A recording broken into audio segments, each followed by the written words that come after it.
അസ്സലാമു അലൈക്കും വറഹ്മത്തുള്ളാഹി. ബിസ്മില്ലാ വൽഹംദുലില്ലാ.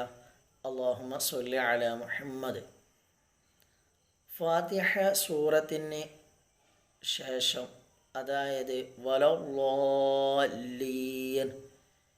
എന്ന് കഴിഞ്ഞാൽ ആമീൻ എന്ന് പറയൽ വളരെയേറെ പുണ്യമുള്ള ഒരു അമലാണ്. അത് നിസ്കാരത്തിലാവട്ടെ, നിസ്കാരത്തിൽ അല്ലാതിരിക്കട്ടെ, എപ്പോഴാണെങ്കിലും ഓതുന്നവനും അത് കേട്ടവനും ആമീൻ എന്ന് പറയൽ മഹത്വമുള്ള ഒരു അമലാണ്.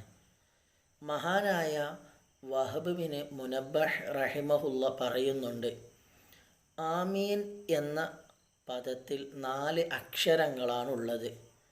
അതായത് അലിഫ്, മീമ്, യാ, നൂന്. ഈ 4 അക്ഷരത്തിൽ നിന്നും ഓരോ മലക്കുകളെ അള്ളാഹു സൃഷ്ടിക്കും. എന്നിട്ട് ഈ മലക്കുകൾ അള്ളാഹുവിനോടൊരു പ്രാർത്ഥന നടത്തുന്നുണ്ട്.